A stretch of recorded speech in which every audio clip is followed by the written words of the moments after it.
සුබ දැසනක් වේවා. විශේෂයෙන් මම හිතන්නේ අමාත්‍යාංශයේ වැඩ බාරගත්තට පස්සේ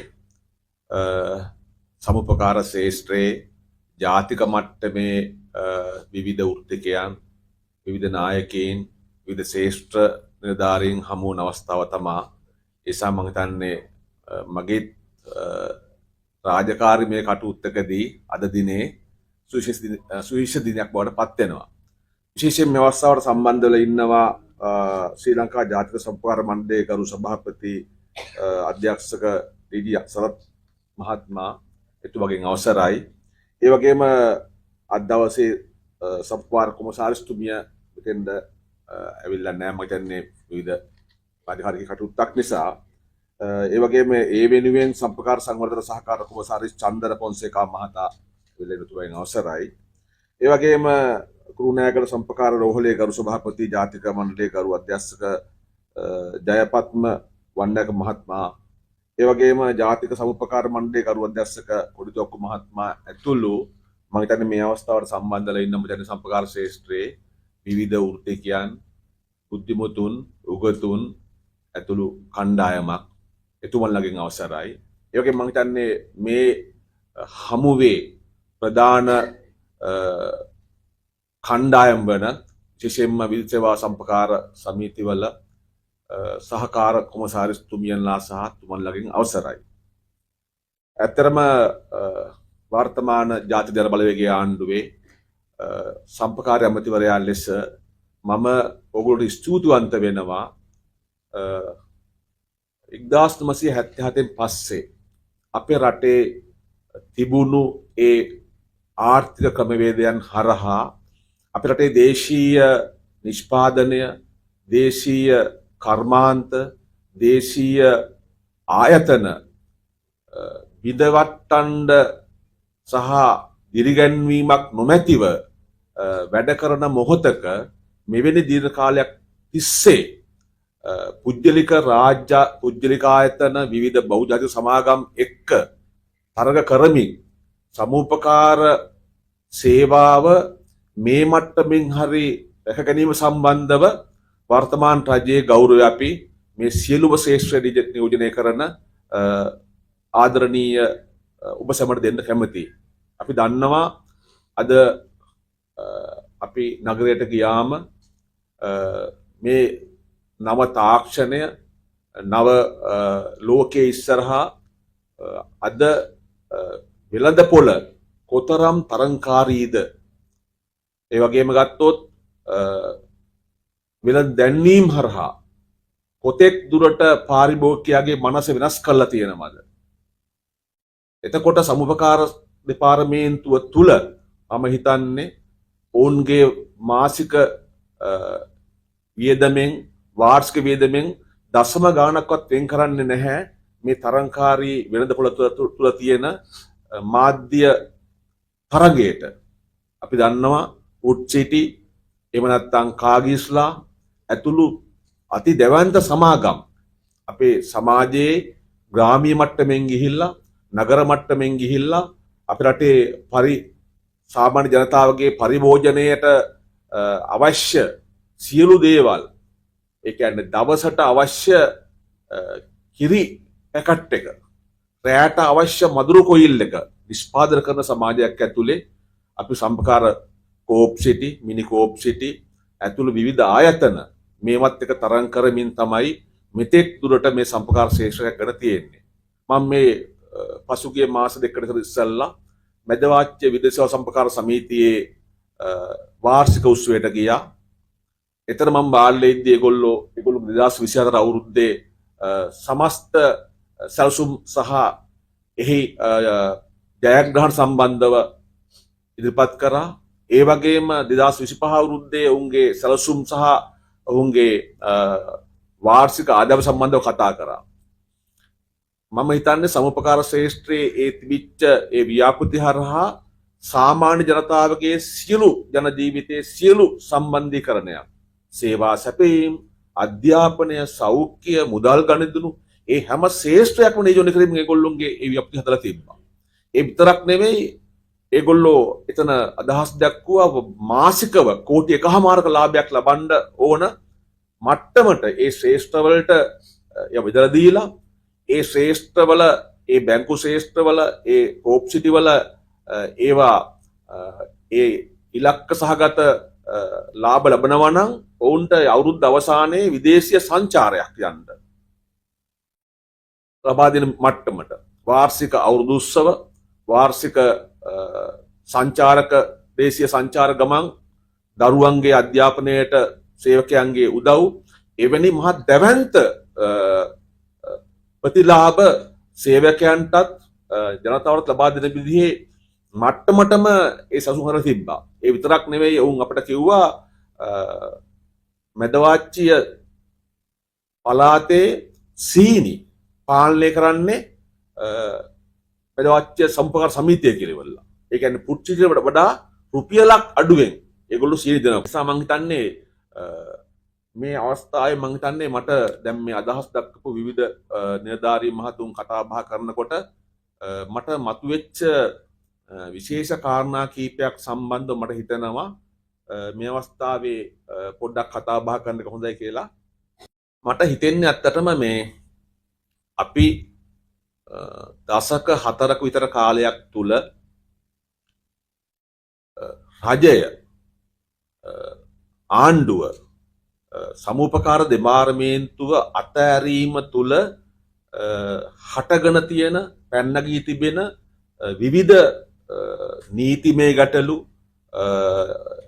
එහෙම නැත්නම් සේවා සැපීම් දිරිගැන්වීම් සම්බන්ධව ප්‍රශ්න ගොඩකට අපි මුණ පාලා තියෙනවා. මම හිතන්නේ නැවත මේ සම්පකාරය ගොඩනගනවා නම් විශේෂයෙන්ම ආණ්ඩුවේ ප්‍රතිපත්ති සැලසුම් රජයේ නීති සහ සම්පකාර දෙපාර්තමේන්තුවට අයිති සියලුම ඒ ජාතික මට්ටමේ ප්‍රාදේශීය මට්ටමේ අධ්‍යාපන මට්ටමේ ආයතනත් එක්ක නැවත අපි හොඳ සම්බන්ධීකරණයක් සමාලෝචනයක් එකතුවක් කරගන්න වේ.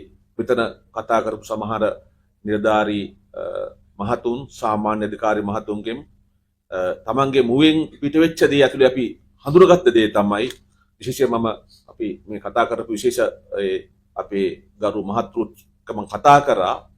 ඒ කියන්නේ සමුපකාර දෙපාර්තමේන්තුව ඇතුලේ තියෙනවා ජාතික මට්ටමේ ප්‍රධාන ආයතන කීපයක්. ඒතර ඒ ආයතන කීපයට වෙන් වෙච්ච විවිධ අනපනත් නීති තියෙනවා.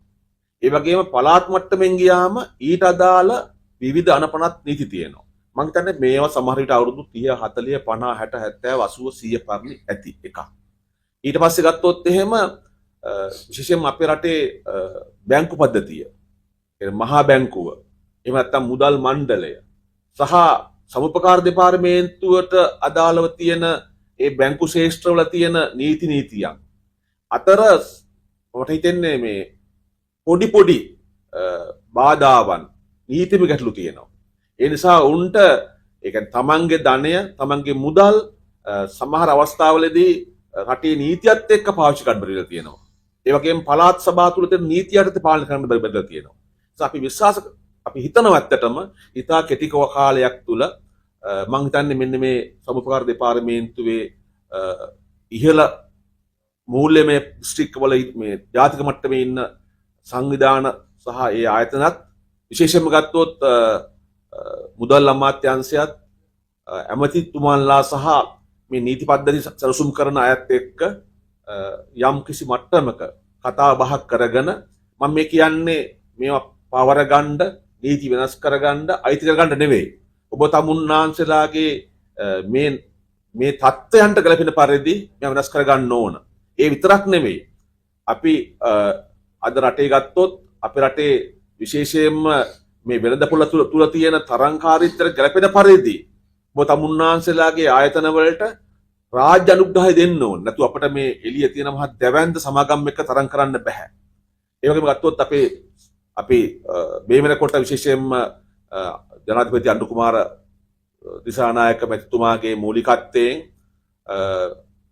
විශේෂයෙන්ම ලංකාවේ සමුපකාර ශේෂ්ත්‍රය මේ වසර තුල විශේෂ නවීකරණයකට විශේෂ හැරවුම් ලක්ෂයකට වෙනස් කරගන්න ඕන වැඩපිළිවෙලක් ගැන අපි සාකච්ඡා කරමින් ඉන්නවා. ඒ සඳහා වෙච්ච බුද්ධිමතුන් උගතුන් පිරිසක් ඔබ තම උන්වහන්සේලාගේම ආයතනවල වැඩ කරපු විශ්‍රාම ගියපු අයගෙන් සදුන්ලත් කමිටුවක් කරහා මේ ගැන කරුණු කාරණා සහ තොරතුරු එක්සස් කරමින් ඉන්නවා. විශේෂයෙන්ම ගත්තොත් මගේ අමාත්‍යාංශයේ මගේ සහකාර සම්බන්ධීකරණ ලේකම් ලෙස ඔබ තම උන්වහන්සේලාගේ දිසානායක මහත්මයා මම හිතන්නේ මේ ආයතනවල ගොඩක් සේවය කරපු මහත්මියෙක්. මම එතුමා තමයි ගත්තේ. නැතුව මම එතුමත් එක්ක මගේ දේශපාලන සම්බන්ධයක් මොකක් කරේ දන්නේ නැහැ. මම අඳුරන්නෙත් නැහැ එතුමාව. ඉතින් හොයලා බලද්දි කිව්වා මේ දිසානායක මහත්තයා කියන්නේ ටිකක් මේ ශ්‍රේෂ්ඨයේ වැඩ කරපු දැනුම තියෙන හැකියාව තියෙන කෙනෙක් කියලා අපි එතුමාට කිව්වා. එතුමා ඉතින් ස්වේච්ඡාවෙන් තමයි ගොඩක් දවස් අපි වෙනුවෙන් ආවේ. ඊට පස්සේ අපි එතුමත් එක්ක සම්බන්ධ කරගත්තා තවත් 3-4 දෙනෙක් මට අපේ උතුරු පළාතේ පොඩ්ඩක් අපි වෙනම පොඩි සසුමක් හදලා තියෙනවා. ඒ අය ඔක්කොම ඔබ තමුන්නාන්සලාගේ සමුකාර ශේෂ්ත්‍රයේ යම් මට්ටමකට දැනුම බුද්ධිය හැකියාව තියෙන කට්ටිය. ඒ නිසා අපි ආණ්ඩුව විදිහට අපි උත්සාහයක් දරමින් ඉන්නවා. අන්නේ කණ්ඩායමකගෙන් මේ දෙපාර්තමේන්තුව ගොඩනගන්න අපි කොහොමද සලසුම් හදන්නේ කියලා. ඒ වගේම අපි අපේ රටේ මෙතෙක් සමුපකාර ශේෂ්ත්‍රයේ කරන ලද සම්බන්ධීකර අමතරව මම හිතන්නේ අපි නිෂ්පාදන සම්පකාර ඉතිහාසයේ තිබ්බා 1000ක් පටන් ගන්න බෙතුම දැන් කිව්වා 1000ක් පටන් ගන්න අපි සසුන් කරලා තියෙනවා. ඒ විතරක් නෙමෙයි අපි ඒ සඳහා වෙච්ච පළමු සාකච්ඡාව අපි පෙබරවාරි මාසයේ මැද විතර වවුනියාව දිසාපතිතුමාගේ මූලිකත්වයෙන් අපි වවුනියා දිස්ත්‍රික්කේ කරා. ඒ අවස්ථාවට ලංකාවේ ඉන්න දැවැන්තම කර්මාන්ත හිමියෝ ඒ වගේම MD ආයතනය ඒ වගේම විද්‍ය ප්‍රොඩක්ට්ස් ඇතුළු ප්‍රධාන ඒ නිෂ්පාදන කරුවෝ ආවා වවුනියාවට. ඇවිල්ලා ඒගොල්ලෝ කිව්වා අපිට හදන්න සමුපකාර මේ දැන් කලින් කෝ මහත්මයෙක් කිව්වා බඩේඟුරු ඇතුළු ගොඩාක් දේවල් සම්බන්ධව ඒගොල්ලෝ ඉල්ලීමක් කරා. අපිට තල මුදු මුං උඳු කවුපි බඩේඟුරු වෙලෙච්ච මිරිස් මේ සියල්ල අපි ලෑස්ති මිලදී ගන්න ඕන තරම්. ඒ නිසා අපට සමුපකාර මාර්ගයෙන් ඒ නිෂ්පාදක කරන ගොවි මහත්තුරු එකතු කරලා ඒගොල්ලොන් කමිටියක් හදලා සම්පකාරයේ මැදිහත් වෙලා අපි ලෑස්ති මිලදී ගන්න අපි එග්‍රීමන්ට් එකක් අත්සන් කරමු. මේ ක්වොලිටිය නිෂ්පාදනය කරනවා නම් අපි ගන්න ලෑස්ති කියලා අපි දැනටමත් උතුරු පළාතේ තුල නිෂ්පාදන සම්පකාර 6ක් පටන් ගන්න ලෑස්ති කරලා තියෙනවා. මම හිතන්නේ අපි ඒක බලාපොරොත්තු වෙනවා හැම දිස්ත්‍රික්කෙම කරන්න. ඉතින් ඒ නිසා මෙන්න මේ වගේ පියවර වලට යන්න අපේ සසුමක් තියෙනවා. ඒ නිසා මේ සඳහා අපිට මේක තනියෙන් යන්න බෑ. අනිවාර්යෙන් මම හිතන්නේ ඔබ තමුන්නාන්සලාගේ සහයෝගය මැදිහත් වීම දැනුම බුද්ධිය අපට අවශ්‍යයි. ඒ විතරක් නෙවෙයි. අපි දැන් සසුන් කරලා තියෙනවා.